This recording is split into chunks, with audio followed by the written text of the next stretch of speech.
ये तस्वीरें देश में चर्चा का विषय हैं। तस्वीरें देखकर आप भी बोलेंगे कि इसमें क्या खास है।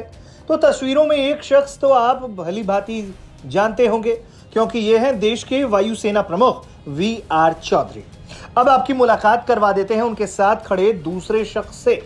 ये हैं squadron leader Mihir V. Chaudhary.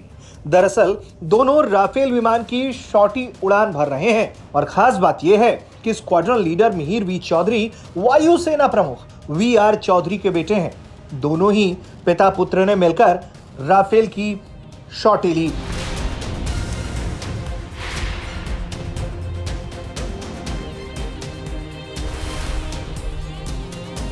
ये तस्वीरें हैं वायुसेना स्टेशन हासीमारा की, जहां लड़ाकू प्रशिक्षण मिशन के हिस्से के रूप में वहां पर राफेल के ट्रेनिंग फाइटर जेट्स को तैनात किया गया है और उसी में उन्होंने एक शॉर्टी ली। इसके बारे में वायुसेना की तरफ से एक बयान भी जारी किया गया।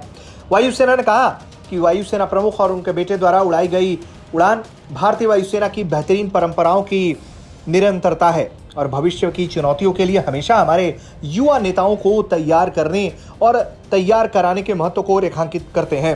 वायुसेना प्रमुख ने एयरबेस की परिचालन परिस्थितियों, तैयारियों की समीक्षा की और उनकी सराहना की और वहां तैनात कर्मचारियों से बातचीत की। उन्होंने कर्मियों से हर समय देश की आसमान की सुरक्षा के लिए अपने प्रयास जारी रखने का आग्रह भी किया।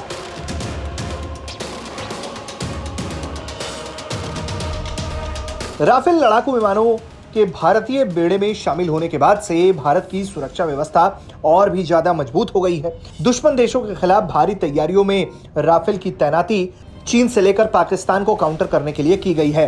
ये विमान काफी एडवांस लड़ाकू विमान है और ये दुश्मन के खेमे में बड़ी तबाही मचाने की ताकत रखता है। बीते महीने वायुसेना प्रमुख वी.आर. चौधरी ने बदलते हुए हालात को देखते हुए सैन्य अधिकारियों से शिक्षा और प्रशिक्षण पैटर्न के लगातार बदलते और फाइन ट्यूनिंग की आवश्यकता पर भी जोर दिया था।